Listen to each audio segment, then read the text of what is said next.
Welcome to DoubleDM, the TTRPG talk show where we talk about tabletop role-playing games and how to be the best game master you can be. This week we discuss death and total party kills, also known as TPKs, and how to deal with them. Niels and I recently had first-hand experience in a TPK and player character deaths, and wanted to talk about how we felt about it as players, what's next, and a whole lot of other things. In this episode, you will find lots of advice on dealing with a PC death or TPK from a game master and a player standpoint, what a death can mean for a campaign's story, and how death is an integral part of the games we play, but not a necessary one for all games. So sit back, relax, grab a drink, and let's chat about making your TTRPGs better with death. For more information, see the timestamps in the description.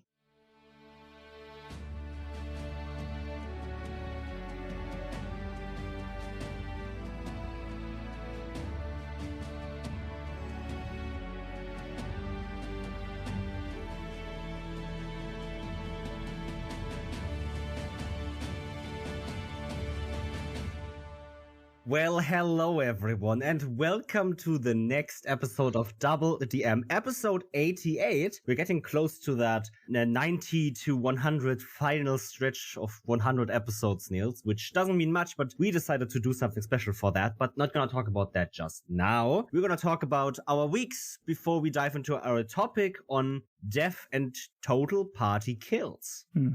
So, how are you doing, Niels? How was your week? I am doing fine. I'm doing awesome. But I think my TTRPG October is just cursed. Oh no. In a way. Because oh no. I'm going to put our TPK session within that time stretch. My first session officially in October was my Curse of Strahd session this Monday, or the 3rd of October, rather.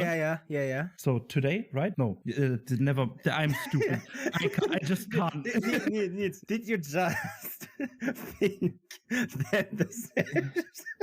Yeah. Oh no. Did you just think that the session you already played will be in a recording that was recorded after the session that will come out on the day of the session? I haven't slept much, okay? We invented time travel with DoubleDM, is all I will say. You heard it here first. Oh my god. The first time machine will be called DoubleDM. No, but on the 3rd of October, we had our Curse of Strahd session, and it was, we know it was getting kind of dangerous because we were standing right in front of a werewolf's den, and we heard someone scream, wanted to go in, but then there were this big pack of werewolves that tried to stop us from entering. So yeah, a fight ensued. My character got down 3 times. I was cursed, so I would be a werewolf, and every time I rolled a death save, because I had to roll death saves every time I got downed, I rolled a fucking natural 1 3 times in a row. So yeah, that was that. Just putting it out there. And for that, because my the other members of the group wanted to rescue my character, one other character got killed in that. So yeah, October is already starting off great. Spoopy season is on its way. I can't wait for Sunday session where I'm about to kill someone. No, what? No. Yeah, then yesterday I had a session where I was a player again, and my character got downed in the last fight. It was the final fight of the arc. I got downed and had to roll death saves and rolled 2 failures. And then, for the love of God, I got healed and I was not dead. So yeah, but 3 sessions, 1 death or 1 death for me and 2 near deaths for me in the last 3 D&D sessions or TTRPG sessions that I had. Yeah, I think I'm cursed for October. I'm scared what I'm gonna do to my players this Sunday and next Thursday. I am fucking scared. October is just cursed in it of itself. It's spooky month, right? Yeah. It's about to get spooky. No, but for example, for me, I had 3 sessions. They were not as deadly as yours. They were, but rather interesting and suspenseful, all 3, I think. Because the first one was my Tyranny of Dragons game, which was a very fun game because my players finally closed off the chapter in Waterdeep Waterdeep to convince the lords and ladies of Waterdeep to agree to their plan to let them investigate a prisoner and get information that they need to stop the cult of the Dragon Queen. Mm-hmm. The fun thing is, I thought to myself, well, this would be kind of fun. First of all, they only wanted to talk to the open lady of Waterdeep at that point. She greeted them and granted them access to the whole council table. Every single secret or masked lord of Waterdeep was in the room, and then my players had to state their case in front of basically the whole council of Waterdeep. Mm-hmm. And then they brought the prisoner into the room so the players could interrogate him while the lords were present to see how the players do. What they do. Do they start torturing this prisoner, or do they just ask him questions? Where is this going? Do we trust these adventurers? And well, it worked. My players got the information they want, went off to Neverwinter because Neverwinter is gonna be attacked the next day, which they have now prepared for. They are waiting at one of the gates of Neverwinter for an invading army of cultists to attack. Okay. My players are not ready. My players are kind of scared because I said to them, well, first of all, you all get 10 temporary hit points just because one of you prayed to a god, and the god seems to know what's going the fuck on right now. Mm-hmm. The god seems to know what's up, right? It was very much this calm before the storm and very high tension of, oh fuck, oh fuck, oh fuck. And then at the end of the session, I said, well, next week we're gonna start with combat. There is no time to prepare anymore. You've done your preparations. Mm-hmm. Now it's combat time. And yeah, they're gonna be trying to fend off Waterdeep against invading armies of cultists and more things. It's not just cultists. Of course, it's not just cultists. Yeah. Second session was yesterday as well. So yeah, my second session was also yesterday, which was the Shadows over Nealia game, where we are just a two-player group. My character currently is a captain of a ship that is sent on a mission, or we were sent on a mission by a goddess to retrieve apparently a lot of fucking artifacts and hide them forever. Okay. So no one would ever find them, and no dark god could find them and use them to do ill on the world. As dark gods do with ancient artifacts. We followed the compass, we got to where we needed to go. We found the artifacts, and what we thought were maybe like how many artifacts do you think we found? What do you think, Niels? Let's go with 4. 2,700. Excuse me? 2,700 artifacts were in that cave that we had to now transport via ship. While we know one of the most dangerous pirate fleets is after us, sent by this dark goddess to sink us to the ground of the ocean to get these artifacts. Okay. Oh, okay. 2,700 stone boxes filled with artifacts we shouldn't touch. And one of the chests is broken, by the way. No, obviously. One of it is emitting cold. And how did the session end? Because our GM basically had us go into the Bermuda Triangle type of deal, right? Of the seas. Very weird, mysterious magic seas, dark secrets, ships go disappearing all of the time, blah, blah, blah, blah. And the last roll we made while we were going out of the Bermuda Triangle again was, I don't know what we rolled, but we rolled the one chance our GM just didn't account for, but put in for fun. We get transported to this dark goddess's domain. With the 2,700 artifacts that the dark goddess won. Yeah, so we delivered the 2,700 artifacts to a place where she holds more power. Okay, yeah, that's not a problem at all. No, it isn't. All right. No, okay, it isn't. Okay. So my third session. My third session was also yesterday. Once again, the Dark Eye session. And we were still in this globe of examination, you could say, for the Archmagister exam. For one of our friends who wants to be an Archmage. And the other 3, we entered through a different portal that shouldn't have been possible, but was opened by, apparently, the person we were trying to catch, so they do not get an amulet or emblem that basically makes them the keeper of all magic, the emperor of magic. And yeah, the fun thing is our GM, right, is an old TTRPG veteran, where we as players are all rather new to the hobby itself. Only playing for around 10 to 13 years or something. So yeah, we are rather new compared to him. And he had a few old adventures from the older editions of the Dark Eye. And what better way to use these old adventures than in a weird globe where Archmagisters get tested for mental strength and I don't know, a philosophy and all of that stuff to just use these old adventures. And now he's running us through some of the older adventures, or one of the older adventures he has run us through now, where we had to find a sword. Okay, yeah. We followed the path and had to do some stuff, and then we had to stand in a river while a storm was over it. And if you don't know what happens if there is a storm over a body of water, you do not want to be in that body of water. But we survived. For our bravery, we were rewarded with the hint where we have to go to get the sword. So we went to the hill where we were supposed to get the sword, and then 650 undead came out of the water and surrounded us. Oh, that few. Okay. Became ready to fight and didn't have to fight these undead even. Okay. They just handed us the sword and said goodbye. Where's the catch? We were kind of sad that we didn't get to fight the undead, I'm not gonna lie, but well, okay, this is too much of a long story for this recap, but basically this undead army were the keepers of this sword.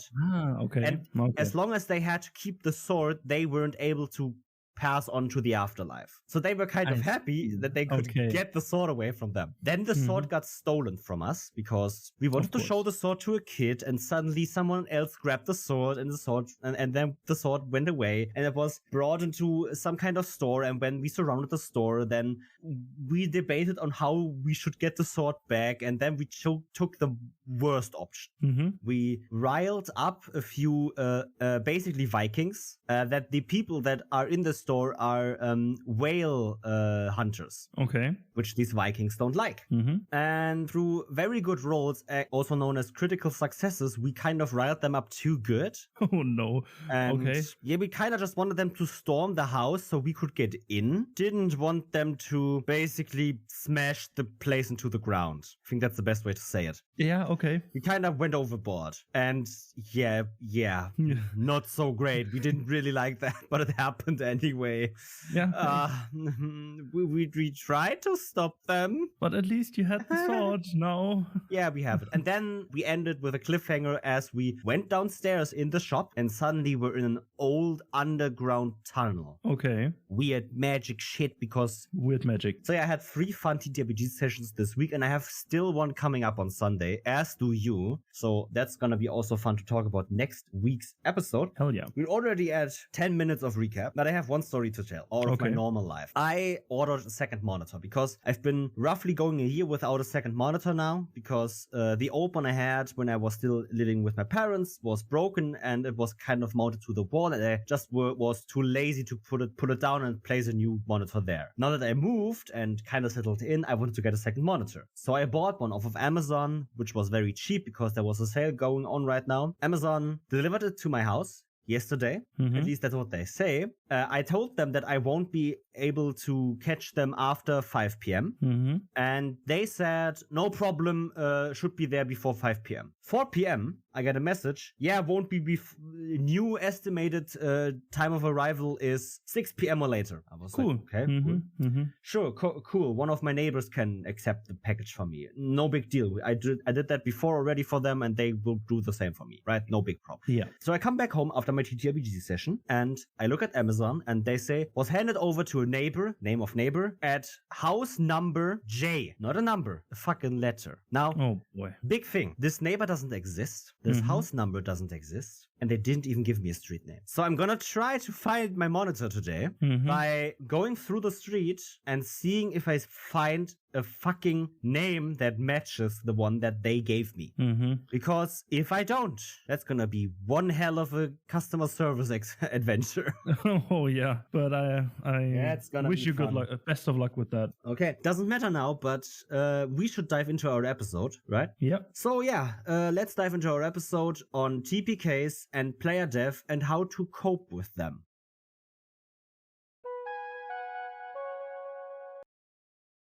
Hey dear listener, we arrived at this episode's mid-roll. I don't want to keep you too long in this break from the usual program, but podcasting overlords demand that I ask you to rate and review our show to help us expand our reach and get new listeners. But also with more reviews and ratings comes the benefit of us getting a better feel for what you like and dislike about the show, allowing us to improve our show to the next level just for you guys. And hey, if you really like the show, then recommend us to your friends so we can share our content with them and help them with whatever dungeon master dilemma or player problems they are having right now. I know you hear this all of the time, but really doing so helps shows like ours and any other podcaster, especially indie podcasters, out immensely in creating the best content possible. So again, rate, review, tell a friend or whatever works for you. If you are feeling super generous today, you can check out our Ko-Fi and donate a few bucks towards upgrading the show with new microphones, editing software, and studio surroundings. No pressure at all though, this is just if you feel like you want to help out. Lastly, I also want to tell you guys about our social media channels and that you can follow us on especially Twitter or Instagram to stay up to date with the show and get a whole slew of other content like memes, tips, and general shitposts about TTRPGs and the TTRPG industry or community. Thank you guys so much for your constant support of our show, and we hope we can continue creating amazing content for you guys well into the future. Oh, one last thing. If you have a TTRPG product you want to advertise on our show, contact us about affordable ad space on DoubleDM episodes, and we also have promo swap spaces available for other podcasters and shows. And with that, I have an advertisement for you, and after that, it's right back to the show. Do you want a lightweight, easy to use and free application for your tabletop role-playing campaigns? MasterScreen is the ultimate set of tools for running tabletop or online role-playing campaigns and managing intricate fictional worlds as well. This incredible browser application can run on any device and also works offline, so you can edit your files basically everywhere. This awesome campaign manager allows you to level up your notes and organization, so you have to spend less time in your notes and more time in the action of your games. The focus on the simple yet beautiful design makes for great and intuitive use for every tabletop role-playing game, and as time goes on there will be even more features to create a one-stop get-all for game masters wanting to level up their game. And remember, all of that is for the low price of free and requires no downloads. So go to masterscreen.app to start becoming the master behind the screen you were meant to be. You can find the link in the description. So, Emil, we recently had the session. We had a session, yeah. We had a session, and it did not end it as expected. You could say the least. I don't think anyone expected that ending. Exactly. Yeah, to everyone who doesn't know, we all died. Our characters all died in that session. We TPK'd. Woo! Yeah, woo! And I wanted to talk to you a bit about death in TTRPGs and TPKs and all of that shit. Yeah, sure. Let's go. But first, let us kind of talk about our experience in that game, maybe? Okay, yeah. So how was it for you, this TPK? So we're gonna start from the beginning, right? This was session 2. Mm-hmm. I didn't even know what race and class every one of you guys were.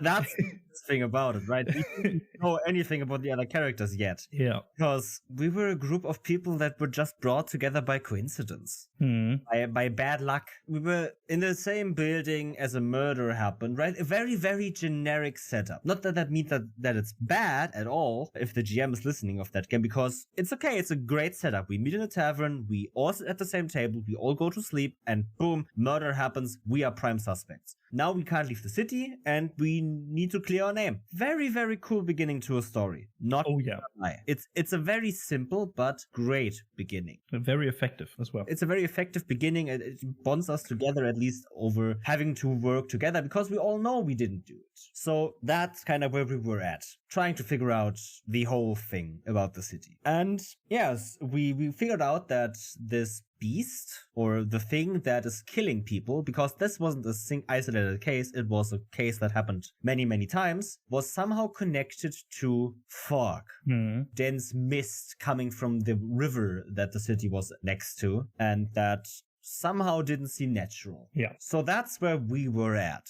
And then, as adventurers do, we worked together to find some clues and followed those clues. And yeah, one of the characters, or two, were then watched by this entity, this thing. Yeah. From their base of operation, you could say. A random house in the harbor district. And yeah, what did our characters do? They knocked on the door after they wanted to knock on the door, but saw through the window some sort of spidery leg situation while we were at night in the fog. That's something to add here.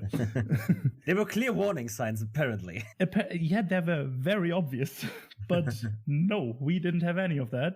And yeah, we just waited for the thing to come out and try to kill us. That was our plan, to lure it out and then stop it. Uh-huh. And it didn't really work out, did it? No.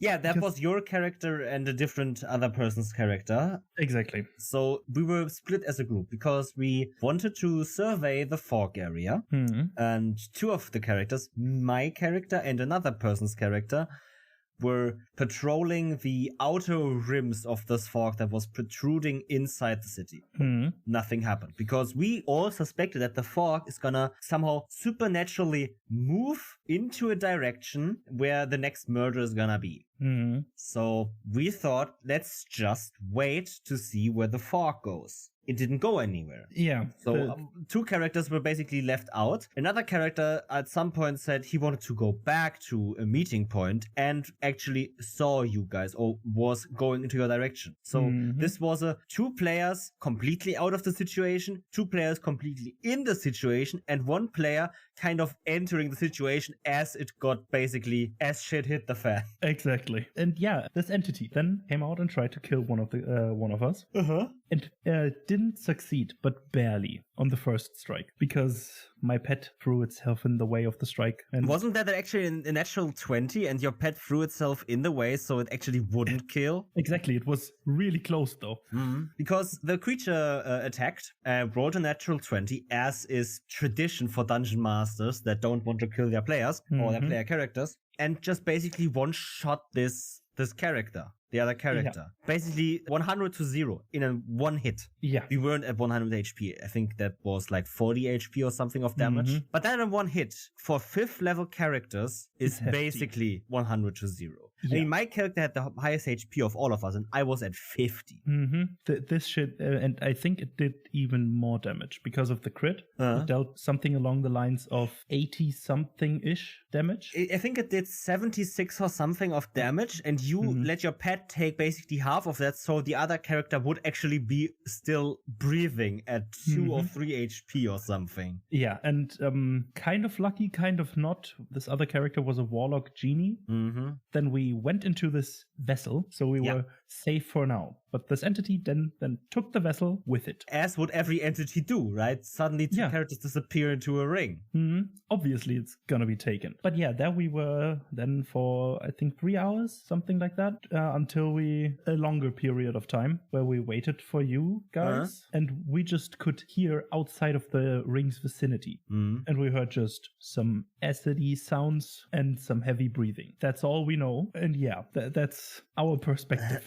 So going outside, the other 3 characters met up and the information was relayed to the other 2 characters that weren't part of the scene at all. So we needed to save you guys because you were taken hostage in our eyes. So we scouted a bit, looked for entryways and into the building you were in, and then just decided to fucking barge in like nothing else and demand you guys back and fight. Yeah. So yeah, a fight ensued. The drow assassin at that point went in to instantly dominate person, my character. The heaviest hitter in the game in our party. I deal, I think, the most damage and I had the 2nd highest AC. I was the combat menace. Yeah, and the most group. HP in our party. So. I was the pure combat menace. I was dominated and was commanded to, kill our Bladesinger wizard. Now, luckily, our friend with the Bladesinger wizard had a very high AC. So even I didn't hit him that off, but the one time I did,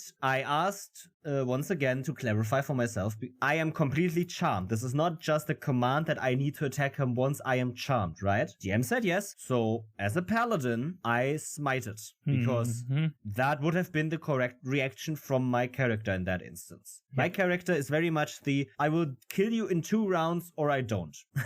My character is, I will make sure that I smite you down as quickly as possible. So I smite. I dealt, I don't know, like 15 or 20 damage or something on that hit. Not that much, but for a 40 HP Bladesinger, that's still a lot. Oh, yeah. And then the assassin went in to attack the Bladesinger as well. She crit again. The Bladesinger was unreversibly dead.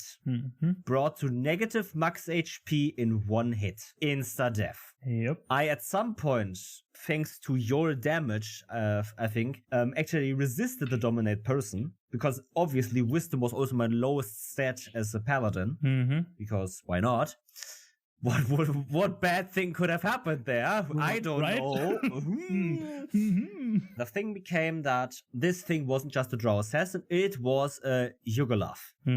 And we were not equipped to fight. We were under-leveled, under-equipped, and all of that different stuff. That is because we basically skipped ahead a few things in the adventure and weren't prepared. That fault isn't fault of the DM. If it is someone's fault, it would be the player's fault. But even then, I think it wasn't our fault because we still skipped part of the adventure because that felt the natural way for us. Exactly. We made the strong connection of the fog at night, so we were out at night, and unluckily or luckily, we found what we were looking for at the wrong time. Yeah. It one after the other, you guys either tried to flee or not. Sadly, my character once again was the I am not fleeing type. We still have a friend down, right? Because as per last week's discussion, while I knew maybe that this Bladesinger was dead and not just still breathing or unconscious, my character wouldn't have left him behind, no matter what. He would have tried to get the body. The problem was, I could have done that, but the thing is that always one of us was also down at that moment. The problem wasn't that I only had to save the body, because that would have been fine. The problem was that at the time when we were in flight mode instead of fight, you guys, except for me, were all on like 5 HP left and were downed every round from this thing. Then got back up again by each other while I tried to hold this thing off. Yep. And then slowly, after the other, it killed us, downed us all. We all had to make our death saves to completion. And while 3 of us would have survived death saves, the monster wouldn't have let us live. So we TPK'd. Yeah, to say right from the get-go, this was still an amazing session. No fault of the DM. Or the players. It's just, it was really close. It was really fucking close. 9 HP. That thing had 9 HP left. It would have been 1 strike or 2, which for the paladin didn't make any difference. It would have been over. If I had just not, right? The thing is, what I hang myself up the most on is I, as an Oath of the Watcher paladin, had the Abjure the Extraplanar. If an extraplanar being is in your vicinity and you can see it, you can present your holy symbol and make it flee the scene. That would have been the savior for us. Because, right, when I used it, it was either we win with this and the thing flees us and we can get away, or we die here. This single save was the decision basically already. But if I had instead attacked the thing 2 times, we would have killed it by the end. Yeah. Which is the worst part. Yeah, one thing that I hung myself up about is I thought about on this, after the long rest, of preparing protection from poison. Oh. And I thought, nah, it's good. We good. But turns out this thing dealt a whole lot of poison damage. And if one person with poison resistance would have saved us, just imagine that. Yeah. So, yeah. Everyone except the Bladesinger player, I think, have something they can hang themselves up on in this instance, because the Bladesinger player got down to round 1 and was dead. And had to just watch the combat for the next hour or so. Yeah, let's talk about that. Again, Niels already said it. No fault of anyone's. No one in the group or the GM had any fault in this situation. It happened and it was great. It was easily top 3 of all my sessions ever played, in my opinion. It's definitely up there. Really, really good session. It was unfortunate, I won't lie. We all made decisions that weren't best in that instance. But none of us are power gamers. We're all here to have fun, role play, and jokey fun with our friends. And I did. I did have a lot of fun. We played that really well. Yeah, and we might have not made the perfect metagaming decision. We all made the perfect decisions for our characters. Mhm. I think we all role-played our characters in this fight really well. Yeah. Because we did what we would have done as our characters. Because some people know each other, some don't. And that really came through. That we were not that in sync because we only knew each other for 3 days. Yeah. And we also all only knew our characters for like 2 sessions. So we haven't gotten the hang of every feature, at what point it's best to use which and how and all of that stuff, right? We had the possibility, one of you guys had Mind Sliver or Maya the Mind or something prepared that could have made the thing have disadvantage on the wisdom save against my Abjure the Extra Planar, which would have been basically an easy combo.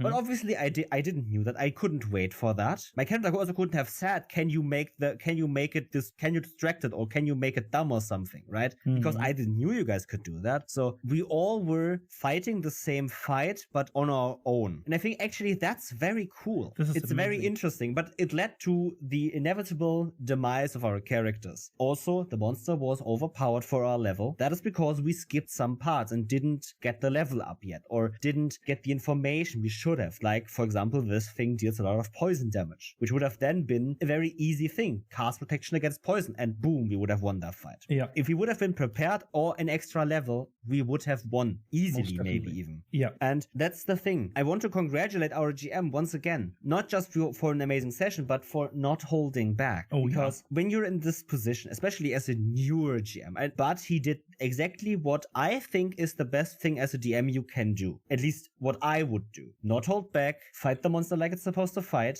but be a fan of your characters. Sure, if your players ask for something that you didn't account for, go into their favor. Oftentimes, right, I don't know, there were a lot of boxes and crates around in that thing. And one of our players casted Burning Hands and said, can this whole thing start burning? Because while Burning Hands is flames, and I think, does it have some subtext about actually setting things ablaze? I think it does. I think it does, yeah. But it wasn't to the extent that actually happened for us, because the whole house was on fire now.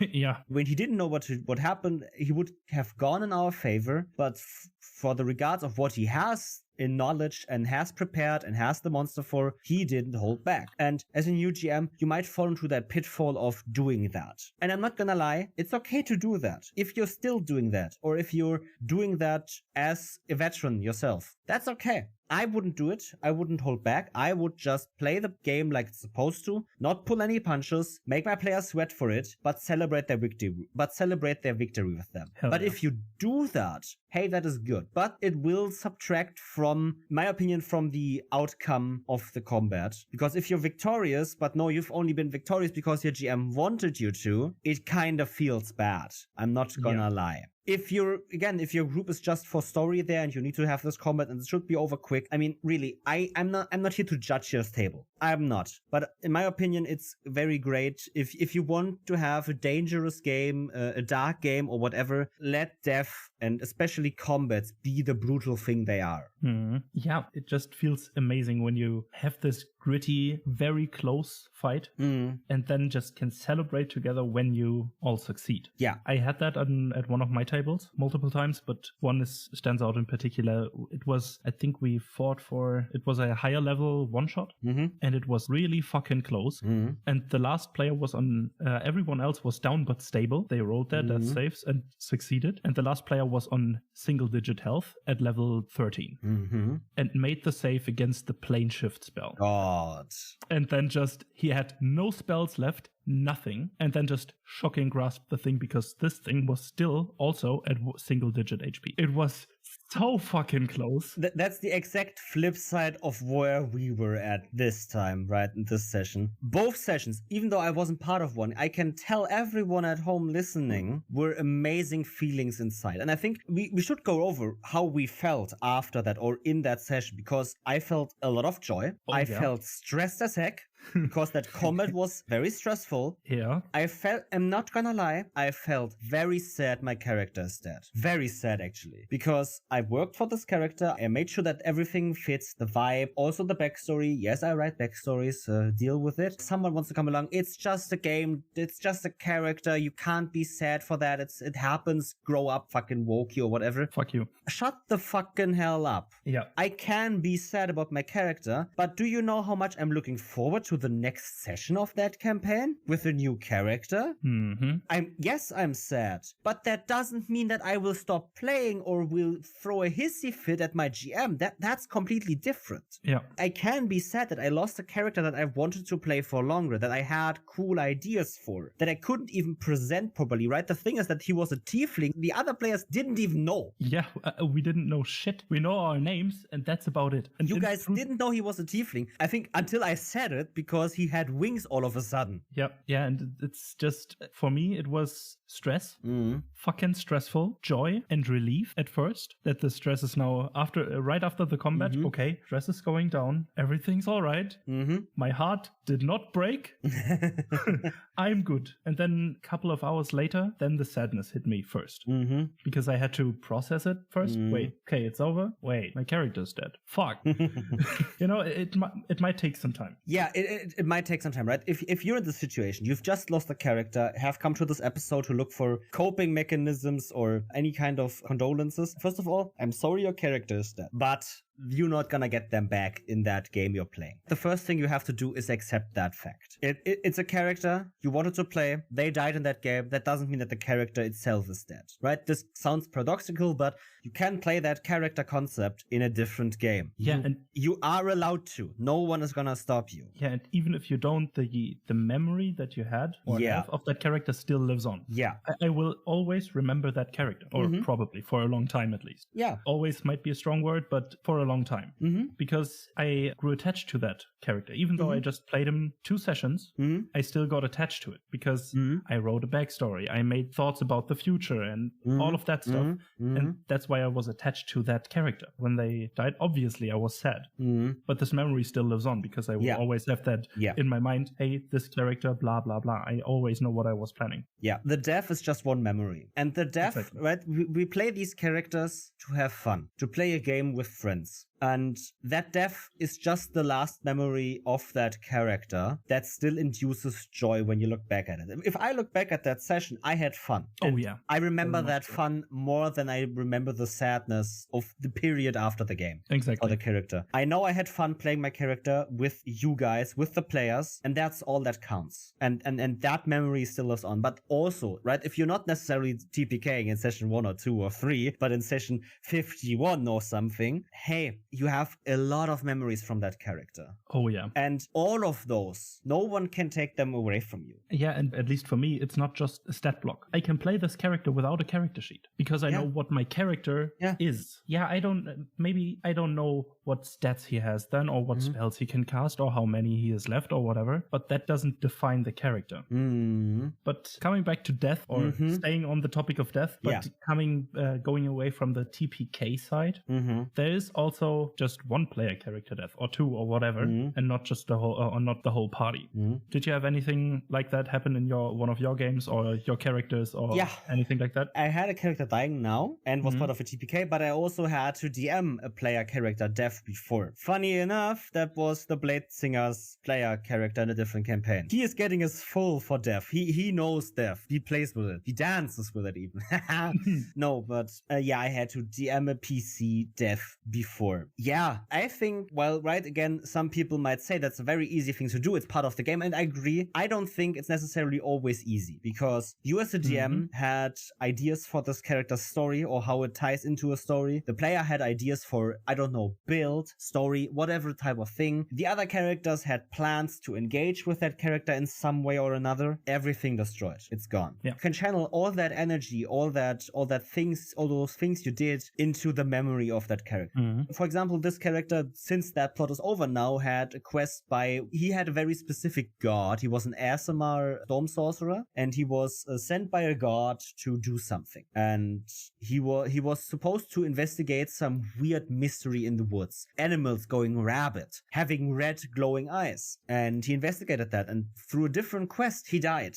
that whole backline plot for him wouldn't have made sense at all for the other characters to go through anymore, because they wouldn't have had the connection to that nature god. Yeah. So I actually had to change the whole plot line. The whole plot had to change in that instant, because the plot was dead. Without the connection to this nature god, it wouldn't have made sense anymore to have this nature god connection, because the others wouldn't have gotten that into their heads. It wouldn't have made sense to them at all. So I changed the plot line to make sense again. And that thing only happened because that character died. Even from a DM standpoint, it completely threw me off. I didn't want the character to die, but in the way it happened in the game, it had to happen. He failed 3 death saving throws. I wasn't able to bring him back, so that's just the thing. The others didn't have any way to bring him back, so they burned the body. And that's that. And the player is still sad over that, but he's not gonna let that define his role-playing or his fun at the table. He's still gonna have fun, and that's the main point, right? It happens in the game, but it's a necessary thing that happens. At least for me, right? It's a necessary thing to have death in my games, because it's an important driving force for a story. Or not necessarily a driving force, but a driving force for danger, for threats. If death is off the table, how else am I gonna make my players fear danger in the fight? There are ways, don't get me wrong, but death is a great way to make them feel danger. Oh yeah,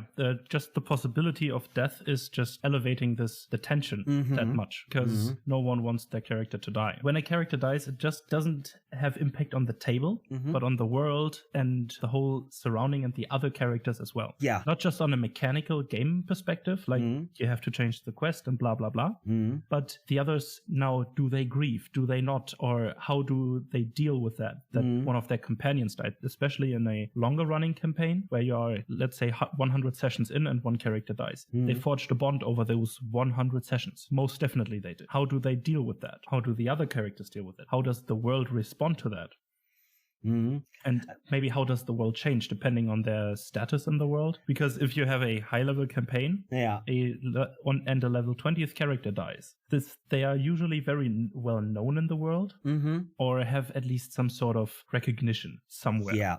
How does this affect the region where they have recognition? Or if they are archmage of the major college of wizards, for example, how does that change that academy?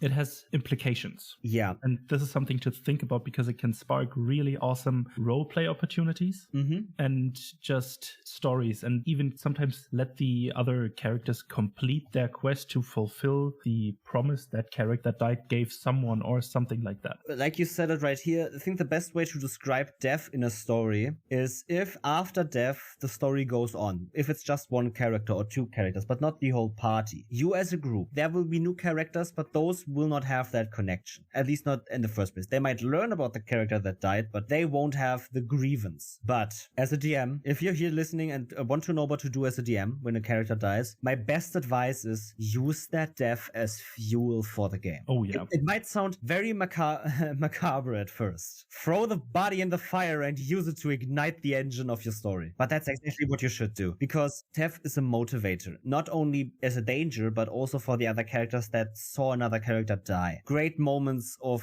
for example, Critical Role Campaign 2 and 3. If you're watching this or watching that is a masterclass in how death is a motivator for the other characters. Oh yeah. And you can do that as well. If you're a GM, the character died, maybe there are actually ways to bring the character back. Make it a quest. Players rush up to a temple. We need help. We need someone to revive our friend. We cannot do it. We need the special thing for that. A diamond. And the players don't have any diamonds. And currently all diamond shops are out of sale, whatever, right? But you can make it a quest. You can make it a fuel for the adventure. Let the death of that character persist in the game. It might sound macabre at first, I'm not gonna lie, but right, for example, if a character with status dies, make NPCs react to it, right? Make the region react to it. Make it felt that this death was significant. It's not just gonna help the player that has their character die, but see the impact of their character, see what they have done over the lifetime of their character for the game to leave an impact, because the player still lives on, right? Yeah. The player still sees the impact, and having an impact scene is very cool, in my opinion, for a character dying, right? But also, as another player, make it felt. Use it as a fuel for yourself. yourself? What bond did you forge? Were you, I don't know, kind of a cocky rival to this player? Was that, and then the character dies, and what do you do now? Do you grieve over the fact that you never got to tell them that you never actually meant this sort of stuff you said to them? It was just playing around or stuff like that, right? But use it as a fuel for yourself, for your game. Be it a quest, be it a memory that lives on, be it impact that is shown. But if it is a fuel that drives the game further, it's gonna have such a big narrative, dramatic impact on everything that you're not gonna wanna miss. And that's one of the reasons why I advise people to have death in their games as a possibility. If it makes sense, obviously, but because death, if it happens, which is not very often in my games or most games of D&D 5e, for example, I would argue. If it happens though, it's a very powerful thing to happen. Or you should make it a powerful thing that happens. Not just a, let's expend 50 gold worth of diamond to revive this character. Even the revivification should, in my opinion, be a very big thing. But we can get to that in a bit. But generally, death itself should be a big thing. Yeah, I just have one anecdote. I had to DM a player dying, and it was the best friend of another character. And the other character then just wanted to revenge this death. Because, it, as you said, it is a fuel for other characters too, or a motivator. And revenge can be a very powerful motivator. Yeah. And it was so cinematic because the rematch, you could say, against this enemy, the surviving best friend got the final hit with a critical. And this was so fucking cinematic. Just the implications of, okay, you killed my best friend, I'm gonna wreck your shit. And this character, I don't know how he did it, but he didn't even get hit once in the fight. He dodged everything from this enemy and then critted his ass out of existence. It was amazing, where it felt like the death of his best friend had really had an impact on his state of mind as a character in this particular fight. Nice. He was grieving all the time beforehand, and once he saw that enemy again, just completely rage-filled, dodged everything, and just whooped his ass. Yeah. Nice. So yeah, I really think that death is a fuel, is a motivator, it's a fuel for the game. And if you have it happen, I think the best advice for an order of operations from either side is it's okay to grieve for a character, in-game, out-game, whatever you need to do to make that death right. If you're an artist, draw pictures of the character. Whatever you need to do, write short stories, compose music, whatever, right? Do whatever makes you feel best, because that's the thing that needs to happen. You should feel good about yourself, right? I'm not gonna lie, I felt like shit the whole night. I didn't sleep at all. Because of the stress, I was still induced, the adrenaline pumping through my veins, and also the sadness that hit me after and during the session. And yeah, that's kind of where it was. So yeah, right? You're not alone if you're feeling down after a character death or a TPK, because it happens. Because everyone kind of feels sad when their character dies normally, because they had ideas, and it's okay to grieve and then fuel that into something. I created a new character that night for myself. Same here.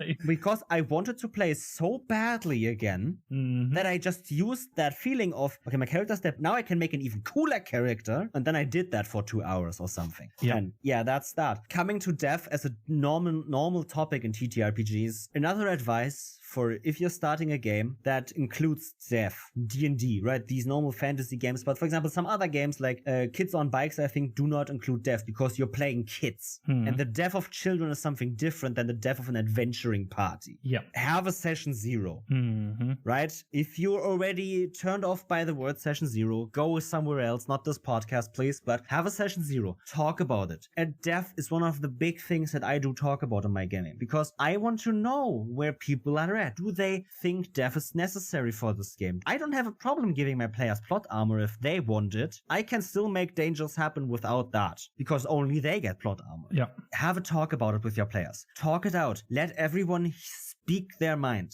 Let everyone talk to completion, and then make a decision as a table. Exactly. It's so vital to have that talk about death, because death can hit you out of nowhere, as it did for us. I didn't expect to TPK that session. Me neither. Never ever. I just didn't expect it to happen, but it did. And then I was like, yeah, cool. We talked about death. We all said death is okay for us. But still, it hit me without any consideration at that time. And if that happens without having a talk about it, I wouldn't be the person that feels bad after it because I want death in all my games. Yep. But I can understand someone that didn't expect it would still feel blindsided by it. Yeah, and it's now big deal as a DM to say, I want death in my games. There will be death. Are you all okay with that? It's okay when you as a DM stamp your foot into the ground in this instance and say, I want death and this is how I run my games. Yeah, but you don't have to bend over. Yeah, but it is said beforehand that it is a possibility. Even if it coming out of nowhere, like it happened for us, we were all on the same page on this. Yeah. Yeah, death is totally fine. It is part of the game. So yeah, but obviously I don't want to know when I'm dying or way beforehand that I'm dying. Yeah. But when it happens, it's always a surprise, but not to that extent that I didn't know that death is a possibility. Yeah, right. There's a difference between, oh, fuck, it's happening now to, oh, fuck, this is possible. Yeah, exactly. There's a different realization in that. And the second realization is one that you can mitigate. And you can do that simply by talking about it like adults. So do that. You should talk about a lot of different things, but this episode is not on session zeros. Yeah. And regarding something that you said that is also, or could be also part, or should be also part of a session zero is revivification. If this is a possibility in the system, are there any special rules for reviving someone? Yeah. Or is it possible even? This is something you have to talk about beforehand as well, in conjunction to the death thing. Because if you play a character, let's say in D&D you play a cleric, but as a homebrew rule or whatever, your table decides there is no reviving. Vivification spells aren't a thing. This is something that you need to know. That's something the cleric player needs to know because their class or their spells got nerfed. Exactly. They lose spells for that. What do they get in compensation? Is one other question you could ask. Exactly. Right? But especially with revivification, I've heard a lot of different homebrew rules on this. I think this is a topic that a lot of people talk about, right? Because death is a part of the game, and that's why we need to talk about resurrection. And there were a lot of different things and a lot of different rules I liked. For example, if I want a grittier game, but that's not necessarily too brutal, make every spell, revivify, resurrection, or whatever else you call them, only work once on a player character. You have, I don't know, 4 revivification spells in the game. You can resurrect the character 4 times. After that, they are gone. Yep. That's a good rule. I like it. I like it a lot. My rule is different. My rules are different because I think death should have an impact. Once again, right? I love that death has an impact and should have a big impact on the game. And that also kind of signifies, I use a kind of different variation of Matt Mercer's rules for death, because he has this ritual where everyone can basically try to persuade or try to give or whatever, make the soul of the person that died come back into the body after the resurrection spell has hit, and then we will see with a dice roll. I like that rule. For my taste, it's a little bit too much of a nerf to the resurrection spells because they do state that you actually resurrect the person or revivify the person. There's a chance attached for Matt Mercer that you cast the spell and it just doesn't work.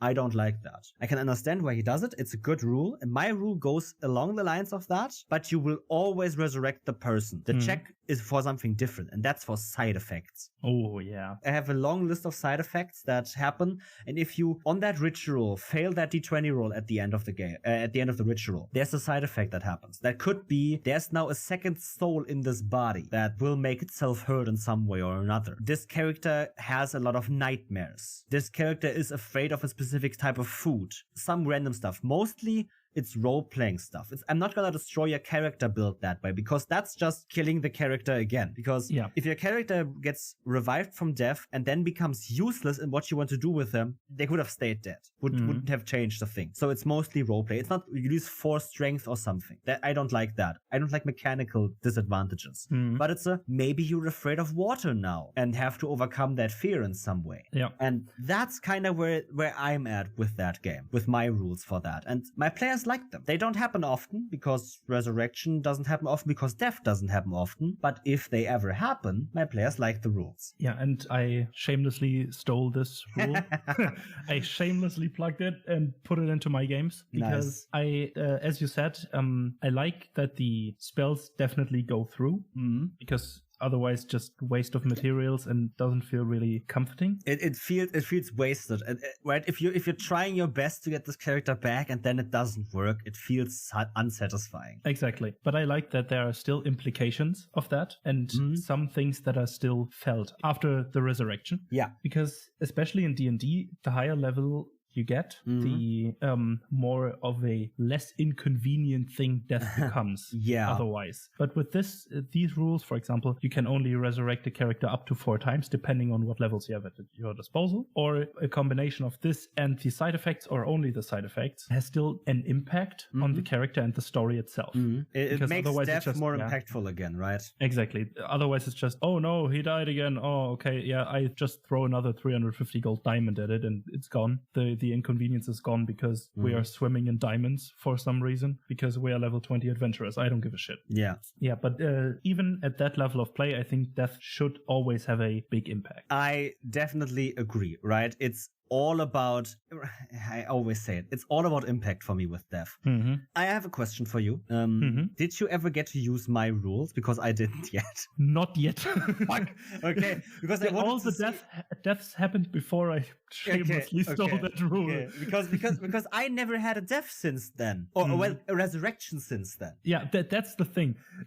Resurrection and death are still they are connected, but still different things. Yeah. I had some deaths since then. I think 2. But no resurrections. Who's gonna resurrect the cleric when he's dead? The fighter? I doubt it. Oh, that's so unfortunate. No, but yeah, right. Do you have any special rules on when someone dies in your game, or some character dies and the player rolls up a new character? Do you have any special rules for that? Do you say you start a level down or something? Is there anything really? No, I don't really have a set rule, but I just advise the player to not play the same character again with the same class and subclass. If they really want to do it, sure. But it just feels like the same character with a different skin sometimes, or most of the time when they do exactly that. And that kind of feels wrong for me, or not satisfying enough. Yeah. But if, for example, the fighter dies and then he comes back as a wizard, player comes back with a new wizard character. Yeah. That's something I advise my players to do. Not force my players to do, but advise on them. I get that, right? It's the just prevent this, taking the character sheet and writing junior behind the name and saying, I am the son, I want to avenge my father. Yeah, no, not gonna cut it for me. Exactly. Because, right? I understand if you want to play your concept, and I get that, but you can also create your concept anew and reinvent the wheel basically here. Yeah, and if you want to play the concept so badly, play it in the next campaign or in another campaign. Yeah. But not in this one. Even with the same fucking cast, it's totally fine. But not in that campaign and storyline. Yeah, for completely true. But even if you want to do it, I don't really fucking mind, because a concept goes over just a subclass and race combination. It could have also, right? Your backstory could be completely different. Your approach to everything could be completely different. So that still works for me. But yeah, I don't have any rules, because starting a player at first level again, or starting them a level down or something, in very specific instances, maybe, but it feels like punishing the player for something that is probably not something that they actually wanted to happen. Yeah. You're punishing someone for something that happened on coincidence to them. And that is not good. That is very bad, actually. Yeah. And I don't like it, but that's that. Niels, one last thing. Coming back to TPKs. Yeah, closing the circle. Closing the circle of this episode. The last PC has just died. That's the point where we're at right now. What happens now? What advice do you give to a full group, to a GM, to a player? What is there to do? Right in that moment, chill the fuck out. Let yourself cool down, talk a bit, have some fun, grieve or cope with it in any way you want.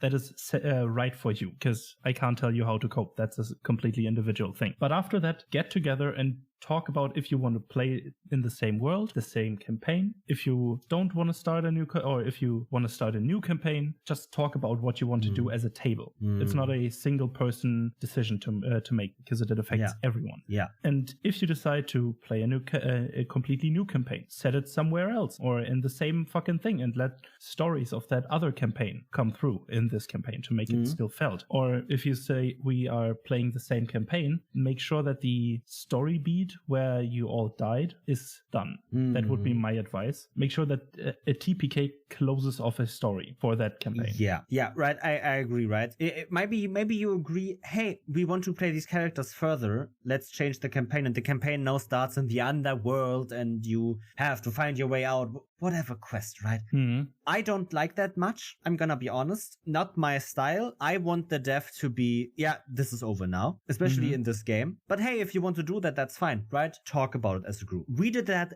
instantly after the session. That was our cooldown. Mm-hmm. But if you're in a different group, do something else. What I did, right, we talked about it, then a few players went to sleep because it was already quite late into Sunday, and some people have to work on Mondays. What I did was, when only 2 people were left in the voice call of Discord, me and the GM both played League of Legends together to just relieve some stress. And after that, we talked about getting food at 1 a.m. As you do. Or, well, the GM wanted to get some food. I thought about it, but didn't do it in the end. I just sat myself down, opened Netflix, and just watched the whole season of, I don't know what series. Yeah, but watched the whole season on picture-in-picture and was creating characters on D&D Beyond, looking at different subclasses and stats. And then at random points, I was actually pinged by one of the other players who also couldn't sleep. As you do. And yeah, as happens. And then I went to bed at like 3 a.m. and couldn't sleep till 7 a.m. And then I slept for 2 hours till 9 a.m. and then I went shopping. So very great Monday, definitely. But right, the thing about it is that we all kind of dealt with it in our different ways with the stress and the grief and all of that stuff. But we still as a group had that talk. If you as a group want to have that talk later on, have it later on. Have it when everyone is ready to talk. Exactly. Talk about what happens next. And let everyone again talk it out. Because it's so important to let everyone speak their part. If someone feels spoken over, they're not gonna have a good time regardless of what you do. Mm-hmm. And that's the main key point, right? People all want to have fun, equally have fun. And that only works if we communicate. Exactly. So yeah, that's that. And then as a GM for you GMs, present your players with all options. Sure, if you do not like the let's start in hell and let's try to get you all back to material plane, then take it off the table. But present your players with your open world and say, where do you want to place the next adventure? Ask them the question. Most GMs already do that for the first campaign they do. But do that after the dev. Let your players have a say in what happens next in the game. And as a player, make yourself some notes for your character or for what you want to do and what you want to play. Think about it. Give your DM the info so that he can create an even better adventure than the one that you just played for the next time you play. Exactly. Take a break as a group, maybe take a week off or 2 weeks off if you need to, if your GM needs time to prepare, you as players need time to grieve or create characters, take weeks off. Maybe just meet up for a simple board game night or something, or video games or whatever. But right, don't let a TPK ruin the experience of playing the games. Because the games do not run away just because you TPK'd. Exactly. And especially if you're all in a friend group, know each other, and enjoy each other's company, it should be relatively easy to meet up and do something else other than just playing TTRPGs. Yeah. If you're not feeling any sort of vibe from a TTRPG in this situation because you were attached and didn't or are not ready to talk about it yet, just do something else. Cool your head, and then once everyone is ready, then start talking about it. And one last thing.